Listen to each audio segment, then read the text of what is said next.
Salutare și bine ai venit pe acest canal, Alexandra Tarot. În etalarea de astăzi ne vom uita la starea ta interioară în acest moment și în perioada următoare. Așadar, îmi propun ca această etalare să fie una aproape personală, deși etalările de pe acest canal sunt colective și generale. Mă voi axa foarte mult pe energia ta în această citire și sper să rezoneze la un nivel personal cât mai mult cu tine, ascultător sau ascultătoare. Aș vrea să ne uităm la motivele pentru care poate tu ai în acest moment anumite dezechilibre interioare sau de ce ai avea nevoie sau ce ai putea să faci ca să-ți îmbunătățești starea și să fii mai complet și în mai multă pace cu tine însuți. Haideți să vedem. Te poți relaxa acum, te poți așeza confortabil, să respiri adânc și să încerci să-ți golești mintea, ca noi să ne putem conecta. A venit cartea îndrăgostiților în poziție inversă. Poate că tu ai de-a face aici cu o conexiune sau cu cineva cu care ai o legătură pe parte sentimentală, o relație romantică aici, dar cu cartea îndrăgostiților în poziție inversă văd că există o ruptură între tine și această persoană la acest moment. Există poate anumite divergențe de percepție asupra felului în care voi vedeți viața.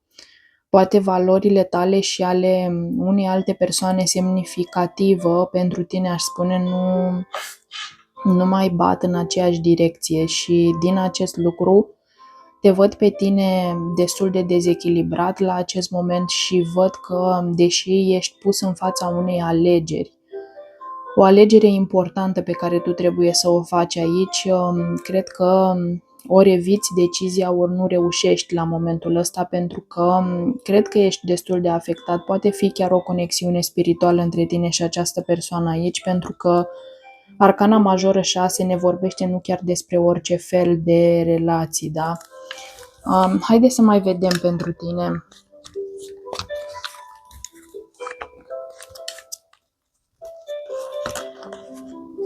Avem un 4 de spade în poziție inversă. Deci, posibil ca tu să fi fost aici în ultima perioadă într-o stare de repaus, într-o stare în care nu ai luat foarte multă acțiune sau nu ai fost foarte activ, ci mai mult aș spune că ți-ai luat un timp să te gândești, să procesezi poate ceea ce se întâmplă în viața ta sau evenimente care deja s-au întâmplat.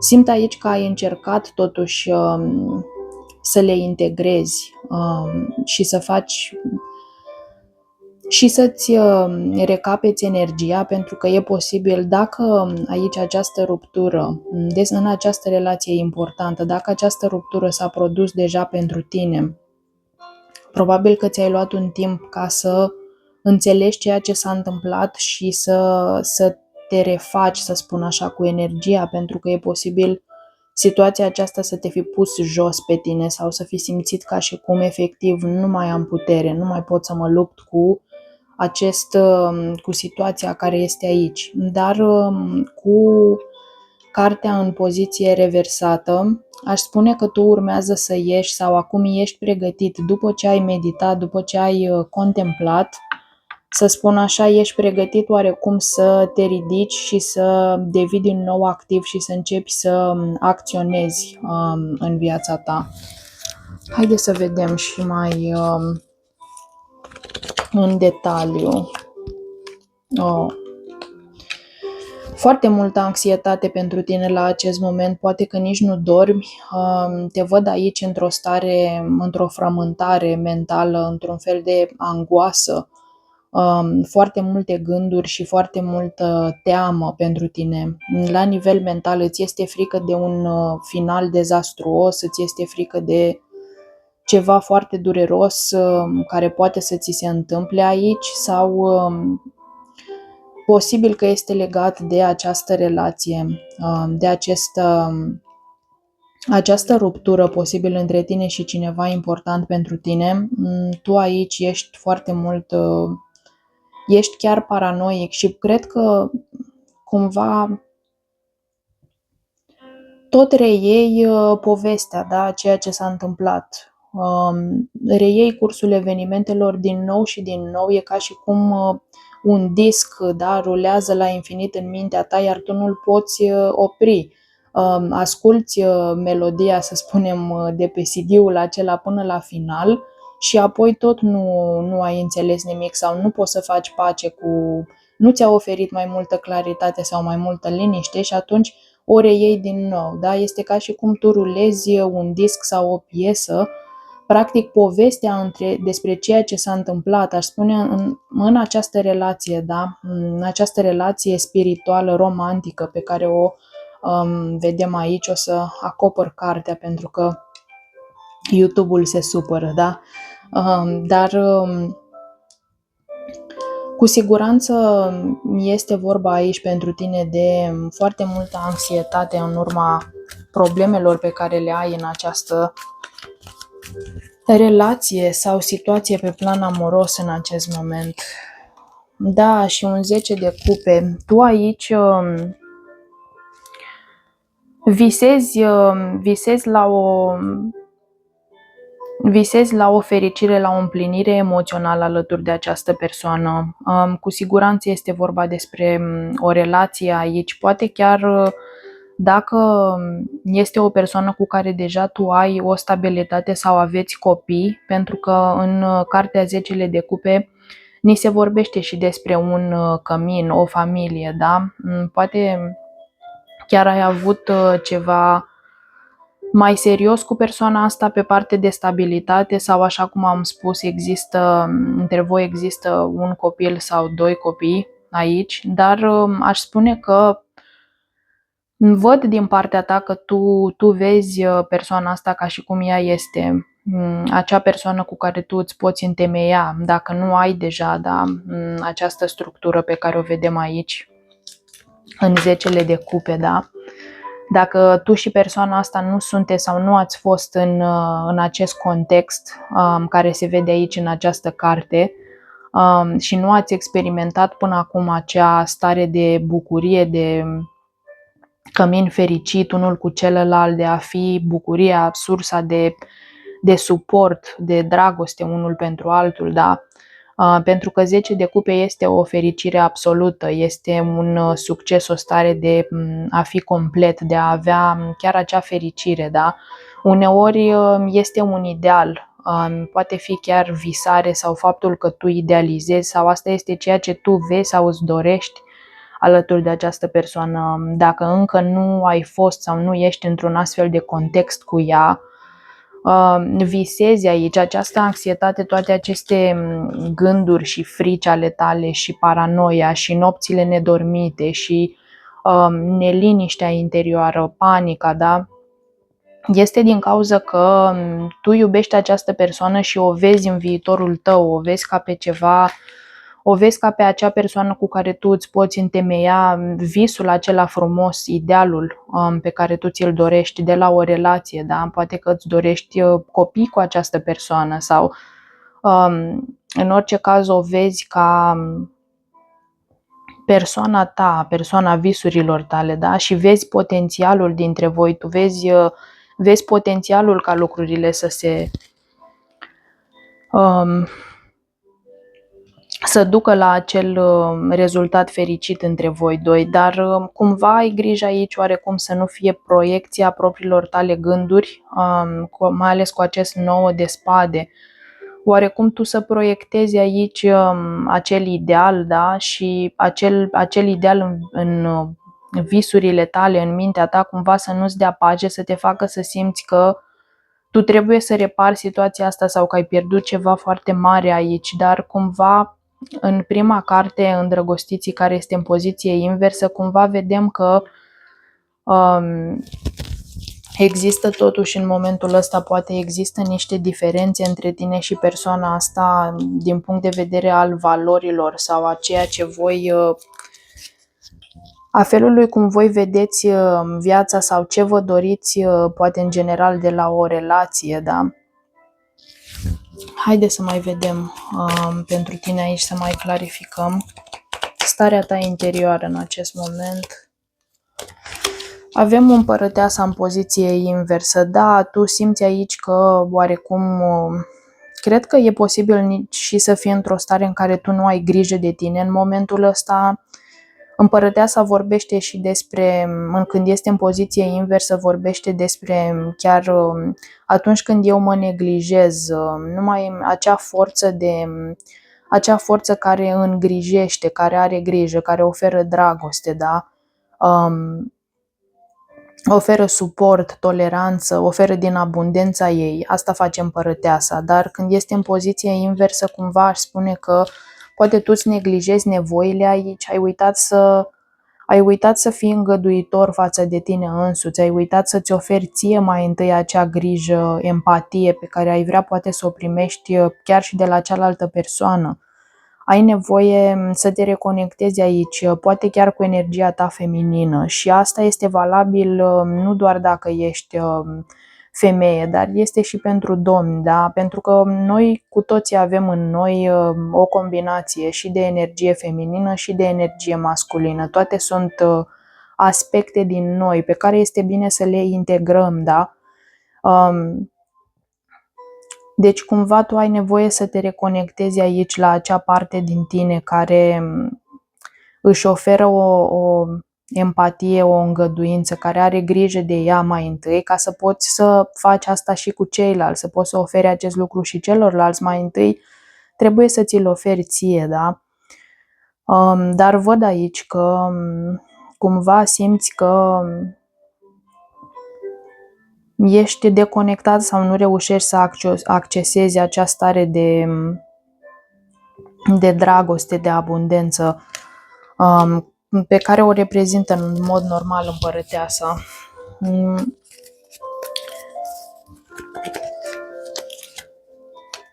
Bun, și diavolul în poziție inversă.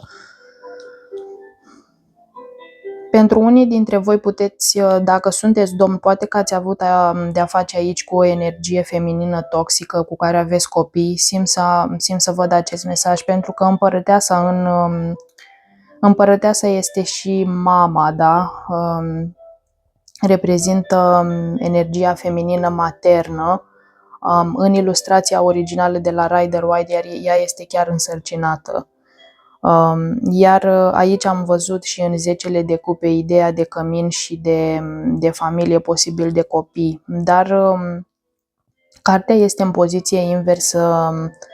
A venit diavolul, dar este în poziție inversă. Deci, pentru unii dintre voi, posibil să fi avut aici de-a face cu o energie feminină, așa cum am spus, este la mijloc un copil sau 2 copii chiar, cu această femeie, o relație destul de toxică, o femeie pe care voi ați văzut-o poate la un moment dat ca fiind foarte abundentă, ca și având potențialul, resursele acelea să vă ofere din punct de vedere emoțional dragoste, grijă, suport, înțelegere, dar aș spune că s-a dovedit a nu fi așa. Femeia aceasta nu este persoana aceasta, da, nu este de fapt atât de iubitoare, nu se îngrijește de nevoile voastre emoționale, oarecum aș spune, pentru că avem cartea diavolul lângă, îmi indică o situație toxică, posibil o situație karmică, o karmă pe care o aveți alături de această femeie,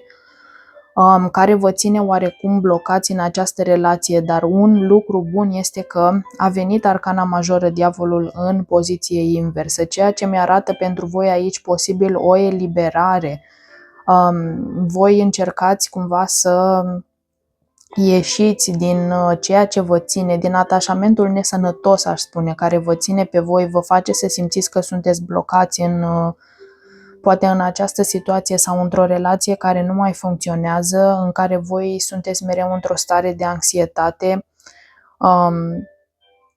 unde voi și cealaltă persoană nu aveți aceeași viziune față de viitor sau cum ar trebui să arate relația voastră. O să clarific în legătură cu ce este această toxicitate, dar văd cumva pentru tine aici că tu te-ai simțit prins în situația aceasta cu această persoană. posibil prins, ori dacă există aici un copil, da, posibil pentru acel copil sau acei copii, sau poate fi inclusiv că tu și persoana asta aici cu 10 de cupe poate aveți o familie sau este idealul tău de familie fericită pe care l-ai văzut alături de această persoană, care cumva te ține prins sau te-a ținut în această situație, dar pe care aici este un lucru extraordinar că a venit această carte în poziție inversă, da? Trebuie să o acopăr și pe aceasta, dar cumva aici sunt două persoane, da, care sunt legate unul de altul cu un lanț. Între ele este energia diavolului, este cumva acest diavol care reprezintă toxicitatea, adicția, atașament nesănătos. O situație care mie nu îmi face bine, dar în care sunt prins, nu pot ieși de acolo, simt că nu, uneori nici nu vreau, uneori nu mi este bine, dar pur și simplu în diavolul nu mi este bine, dar eu sunt dependent de situația aceea sau m-am obișnuit în situația aceea. Nu mi este bine, dar nu, în același timp și să mă desprind, am impresia că nu pot, da? Dar văd pentru voi la orizont cu cartea în poziție inversă o eliberare. Voi aveți nevoie cumva aici să priviți lucrurile pentru ceea ce sunt în primul rând. Dacă cumva v-ați iluzionat cu acest 10 de cupe, că voi ați putea ajunge la acest stadiu de maximă fericire, maximă împlinire, căminul, da, noi să avem victorie, este un cuplu aici foarte fericit. Dacă voi v-ați iluzionat cumva și ați încercat să obțineți acest ideal cu orice preț alături de această persoană, dar vi se arată cumva aici că lucrurile sunt toxice și că nu se întâmplă asta în ceea ce voi v-ați dorit, aveți nevoie oarecum să aveți tăria să priviți obiectiv situația, să acceptați realitatea, da? Cum stau lucrurile de fapt aici? Pentru că diavolul, poți scăpa de energia diavolului în momentul în care tu vezi clar lucrurile pentru ceea ce sunt. În această carte, după cum puteți vedea, este întuneric. Diavolul îți prezintă lucrurile într-o manieră sau într-o perspectivă în care ele par totuși tentante, par dulci, par atractive, da? Sau tu ești confortabil în acea situație pentru că este întuneric, pentru că nu poți să vezi, dar dacă ai pune lumină pe situație, ai vedea că lucrurile nu stau chiar așa, indiferent de ce fel de promisiune tentantă este aici, da? Haideți să mai vedem despre ce este vorba în această toxicitate, da, dintre tine și această persoană sau în situația ta în acest moment. Ai 7 de bâte în poziție inversă și vrea să mai iasă Marea Preoteasă și Faetonul, ok. La capătul setului de cărți am un 10 de monede. Cred că va rezona pentru unii dintre voi care aveți situații destul de tradiționale, dar 10 de pentacule este familia tradițională, este căminul, este acolo unde există stabilitate și din punct de vedere practic, da? Între mine și o altă persoană. Deci, posibil să rezoneze pentru aceia dintre voi care sunteți în așa circumstanțe. Aici au venit arcane majore, ai multe arcane majore, observă acest lucru în primul rând. Deci cred că asta este o situație, aș spune, situația cu care tu te confrunți în momentul acesta, aș spune că este o mare lecție pentru tine sau în orice caz când vei depăși situația asta, indiferent de cum vor evolua lucrurile, cred că vei avea o tendință să privești peste ani înapoi și să spui, Doamne, dar ce a fost asta? Adică foarte mult, e ceva major, situația prin care treci tu acum, da? E ceva major prin care este menit în viața ta. Universul vrea ca tu să treci prin această situație posibil destul de grea, da? care vine cu multe frici, cu multe gânduri, cu multe nopți nedormite. E o perioadă grea pentru tine aici, dar crucială oarecum. Am aici cu Marea Preoteasă acest mesaj, da? Sunt lucruri pe care tu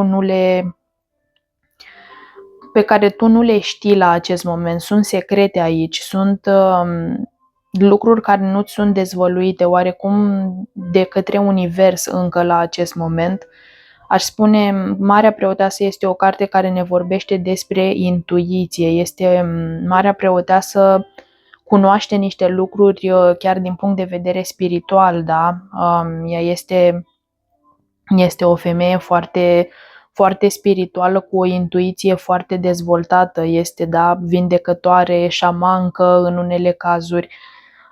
O energie de genul acesta aici îmi arată cumva că există chiar niște lucruri din punct de vedere spiritual, motive din punct de vedere spiritual pentru care ție ți se întâmplă sau pentru care tu treci prin această situație. Posibil chiar aici cu faetonul, pentru ca tu să înveți să îmbini niște forțe contradictorii din tine și să înveți să mergi într-o anumită direcție având scop și având intenție, da? Nu faci lucrurile, să nu mai faci lucrurile oarecum la întâmplare, ci întotdeauna să-ți setezi o direcție clară spre care tu trebuie să mergi, dar foarte mult este despre a învăța să faci pace cu anumite părți din tine. Este partea ta în lumină și partea ta în întuneric în această carte, pe care tu trebuie să le ții în frâu, să le balancezi. Acele aspecte din tine tu să le integrezi și pe unul și pe celălalt, da? Ca să poți să devii o ființă completă și ca să poți să fii într-adevăr o persoană în autoritate, în control, da? În disciplină, care faetonul, din punct de vedere al disciplinei sale interioare, da? Ceea ce el a reușit, cum el a reușit interior să facă pace, să-și aducă în echilibru forțele opuse, influențele contradictorii din el, da?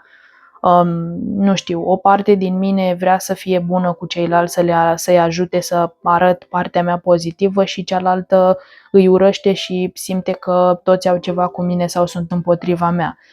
O parte din mine își dorește să fie disciplinată, să obțină niște rezultate bune pentru, nu știu, o carieră sau ceva ce eu vreau să obțin, iar cealaltă nu vrea de fapt nimic prea.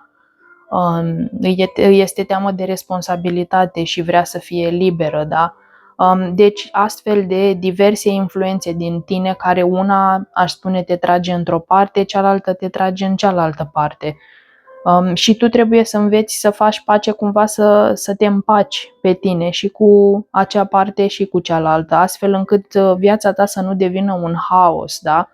Cred că ai nevoie să-ți asculți foarte mult intuiția aici, ai nevoie să te conectezi cu tine și din punct de vedere spiritual, ai nevoie să te deschizi, cumva ai nevoie să înțelegi că trebuie să abordezi lucrurile și din punct de vedere spiritual, că trebuie să-ți iei în considerare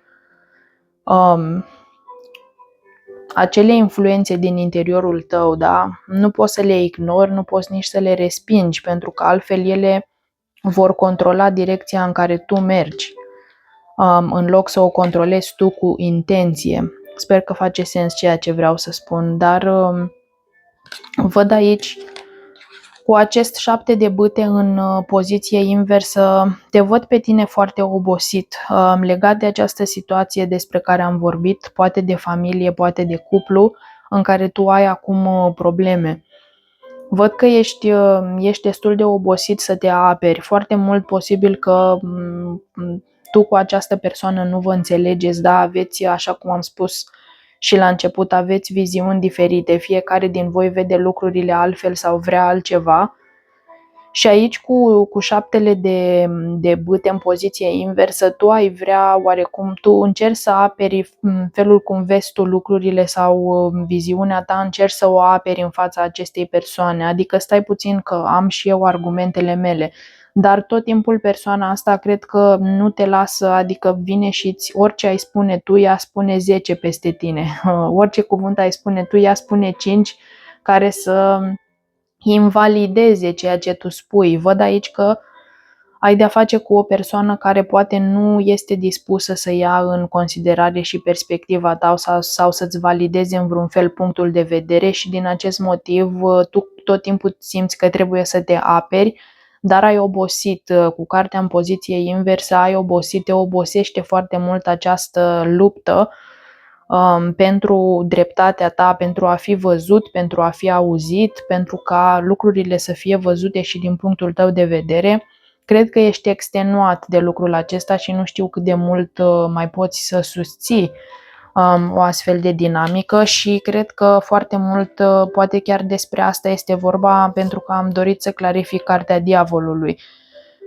Posibil despre asta este vorba aici, legat de această toxicitate, da? Ai de-a face cu o persoană care nu vrea să coopereze cu tine deloc și tu vrei să te eliberezi de această toxicitate pentru că ai obosit și pentru că nu mai poți. Dar cred că te ține pe loc oarecum, te ține pe loc acest ideal sau, așa cum am spus, dacă există copii în această situație. Simt foarte mult că pentru mulți dintre voi care vedeți acest videoclip există copii la mijloc, dar există și acest ideal, da? Ceva pe care tu ți l-ai dorit la un moment dat cu această persoană sau poate chiar ați avut, poate chiar ați fost fericiți la un moment dat, poate chiar a existat o armonie, o familie normală, un cămin fericit, da? Bucurie, momente frumoase. Și tu ești cu gândul la ceea ce a fost sau ceea ce ar putea fi. Dar eu te văd pe tine aici cumva, această eliberare vine pentru tine și îți vei asculta intuiția. Cred că tu aici îți vei asculta interiorul tău, vei intra în contact cu felul în care tu te simți. Nu mai poți să-ți ignori emoțiile, nu mai poți să-ți ignori sentimentele. Această stare a noului de spade, aș spune, este cea care te pune față în față cu... Pentru că noul de spade, el, dacă nu ia acțiune, dacă nu face ceva în primul rând să-și liniștească mintea, să se ajute pe el, sănătatea sa mentală, să se îngrijească de ea, riscă să ajungă în 10 de spade, care este cel mai dureros punct, este un final, da? Este încheiere de ciclu. Este atunci când eu am atins cel mai jos punct, sunt pus la pământ, sunt deprimat.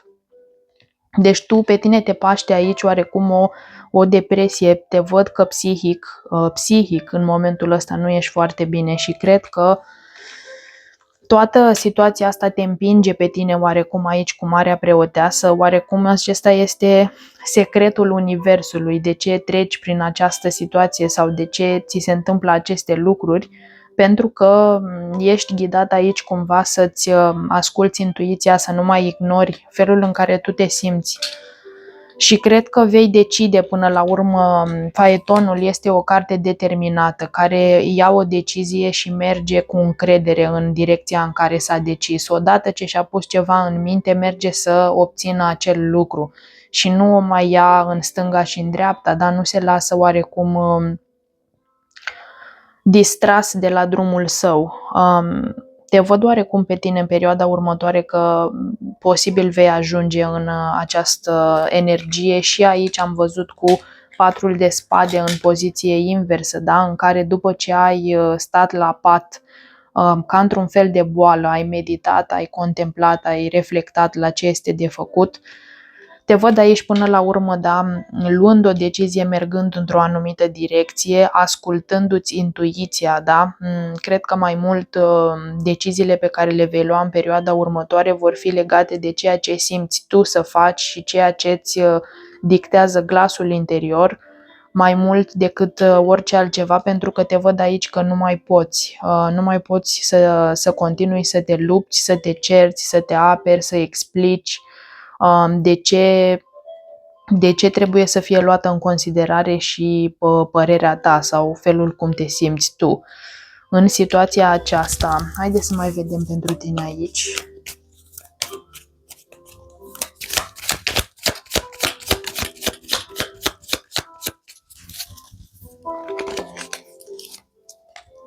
Da, și regele de spade. Și doiul de spade în poziție inversă.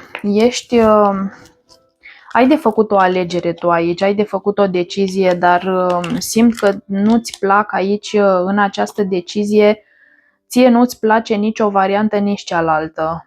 Clar că atunci când decidem ceva trebuie să alegem între două opțiuni, dar ție nu-ți place nici prima opțiune, nici a doua. Și din motivul ăsta, parcă ești legat la ochi, nu reușești să ai claritate mentală ca să alegi odată în ce parte vrei să mergi și din punctul ăsta de vedere, din acest motiv stagnezi, stai pe loc, da? Nu se întâmplă nimic pentru că tu ai ajuns, ești la o răscruce de drumuri, da? Zici, măi, dar cum să mă mișc acum? Dacă mă mișc în direcția asta, uite că se întâmplă lucrul ăsta și nu vreau. Dacă mă mișc în cealaltă direcție, dar nici acolo nu e bine. Dacă așa. Și apoi cu acest 9 de spade, da? Gânduri, te gândești în continuu. Oare ce o să se întâmple dacă fac așa? Care o să fie consecințele alegerilor mele, da? Posibil tu să-ți faci niște scenarii aici mai rele decât sunt de fapt sau chiar care să nu corespundă cu realitatea. Lucruri pe care tu ți le imaginezi foarte rele, da? Cel mai rău scenariu pe acela tu ți-l imaginezi. Și nu reușești, ai nevoie aici cu regele de spade care a venit lângă acest 2 de spade invers. Ai nevoie să-ți folosești intuiția, ai nevoie să-ți eliberezi mintea, să te calmezi în primul rând. Mergi și fă niște exerciții de respirație, ieși în natură, chiar dacă este iarnă, chiar dacă este frig, da? Nu știu, pleacă 2 zile undeva la munte, singur, și fă o plimbare, stai cu tine însuți, încearcă să pui stop, da? Să-ți oprești toate aceste scenarii pe care ți le faci aici, dacă așa, oare ce o să se întâmple, da? Încearcă să-ți oprești un pic chestia asta și să-ți faci ordine, să-ți faci o claritate în gânduri. Măi, ce am de făcut? Obiectiv, da?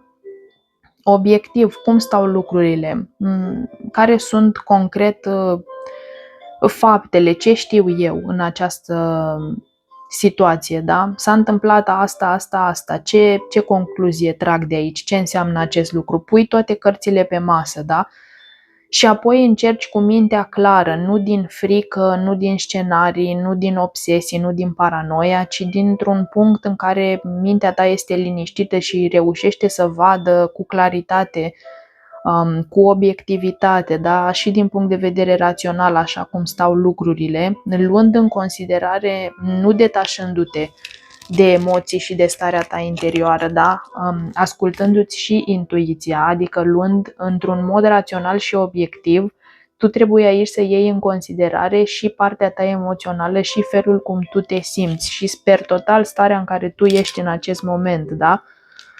O iei în considerare și toate acestea punându-le la un loc, cap la cap, da?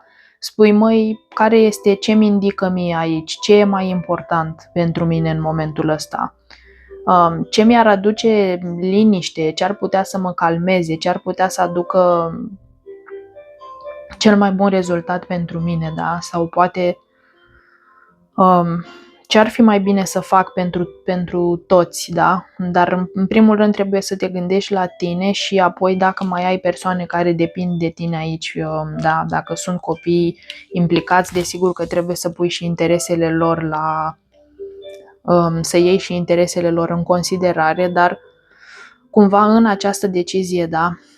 Alege matur și alege înțelept. Regele de spade este foarte înțelept. El vede lucrurile destul de la rece și le vede destul de obiectiv, dar în deciziile sale nu este deloc imatur, este foarte matur și foarte înțelept și tu ai nevoie să te conectezi cu această energie a regelui de spade. O astfel de abordare aș spune că te-ar putea pe tine ajuta ca să iei această decizie pe care tu nu reușești să o iei aici, da? Ca să ieși din acest blocaj, pentru că este un blocaj mental. La momentul de față nu reușesc să văd care ar fi cea mai bună cale pe care să o iau mai departe, da? Simt o energie foarte stagnantă pentru tine și cu cât stai mai mult în această stagnare, cu cât nu iei decizia, cu atât mai rău ți se agravează toată această nebunie angoasă mentală, da? Toată frica, toată anxietatea, mai rău, pe zi ce trece mai rău, din cauza că stai în această stagnare și nu reușești să alegi o direcție în care să mergi, da? O să mai scot doar un sfat pentru tine aici, ca să vedem cum ai putea tu să mergi mai departe în situația asta, să fie bine pentru tine.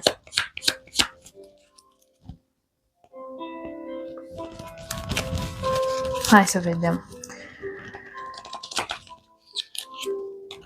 Judecata. Deci, tu ai nevoie, este un punct mare de cotitură pentru tine aici, da? Cartea Judecății ne vorbește despre o mare decizie, o mare alegere pe care trebuie să o luăm, dar este și un moment de resetare completă.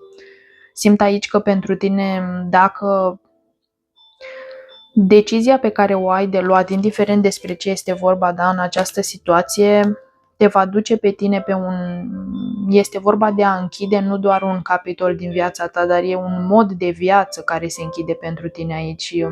Judecata e este un punct, știi cum este în ziua judecății, este atunci când eu revizuiesc, oarecum până la acest moment îmi trece tot filmul vieții prin fața ochilor, da?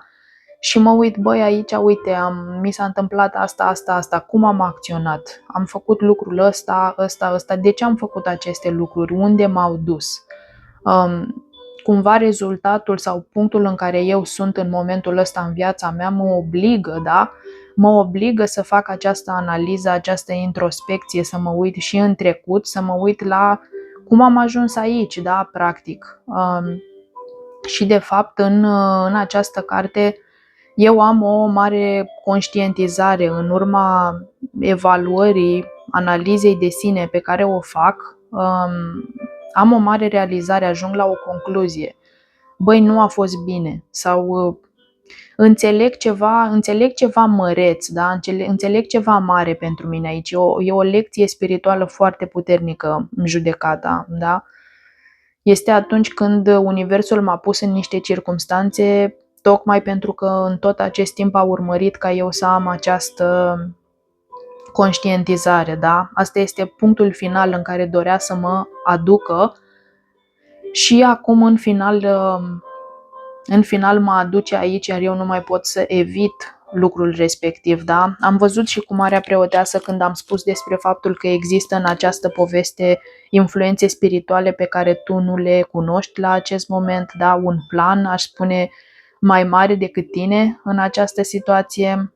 Lucrurile sunt gestionate oarecum și din planul spiritual, există influență aici, dar cu câte arcane majore am văzut, da, cu siguranță, este ceva mare pentru tine, dar tu ai nevoie aici, aș spune, să te lași în mâinile Universului. Ceea ce el, lecția pe care tu ai de învățat din situația asta sau unde vrea el să te ducă, ce vrea să-ți arate aici, să fii deschis ca să nu înrăutățești lucrurile pentru tine, pentru că ce facem atunci când Universul ține morțiși să ne arate ceva sau vrea să ne aducă într-un punct pentru că are un plan cu noi și vrea ca noi să înțelegem ceva, da? Și noi tot evităm sau nu vrem să dăm curs, să facem chestia aceea, Universul va spune, deci trebuie să continui, să-ți mai aduc circumstanțe. Și continuă să se întâmple, da? Tot felul de lucruri, tot felul de situații posibil grele pentru tine, chiar dramatice, da? Care să te ducă pentru că el dorește oricum să te ducă în final acolo și până la urmă Universul obține ceea ce își dorește, da? Planul spiritual obține până la urmă ceea ce își dorește pentru că este superior, da? Și există un plan divin pentru toate sufletele care ne aflăm aici, da? Așa că aș spune să nu te opui, aș spune să fii deschis la analiză, la evaluare, chiar la o evaluare de sine, da? Să stai puțin cu tine și să-ți analizezi acțiunile, să-ți analizezi tendințele, trecutul, lucrurile toxice, poate negative, că am văzut aici cu diavolul, da? Lucruri toxice, negative, care poate te-au influențat sau tendințe sau tentații, da? Care te-au dus, poate, nu știu, pe un drum, n-aș spune greșit, pentru că nimic nu este întâmplător și nimic nu este greșit. Oarecum totul este o lecție pentru ca noi să învățăm și să înțelegem ceva, da? Iar tu ai nevoie să cooperezi, aș spune. Cumva mesajul pe care îl simt aici pentru tine este: lucrurile se pot îmbunătăți pentru tine, dar cooperează, da? Cooperează cu universul, cu planul spiritual, cu ceea ce dorește să ți se arate sau ceea ce ai tu de învățat aici, da? Bun, dragii mei, sper că v-a ajutat această etalare, iar dacă v-a plăcut, nu uitați să dați un like, să vă abonați la canal pentru a fi la curent și cu următoarele postări. Iar eu voi veni în curând și cu mai multe mesaje pentru voi. Până data viitoare, aveți mare grijă și vă doresc lumină. Ceau, ceau!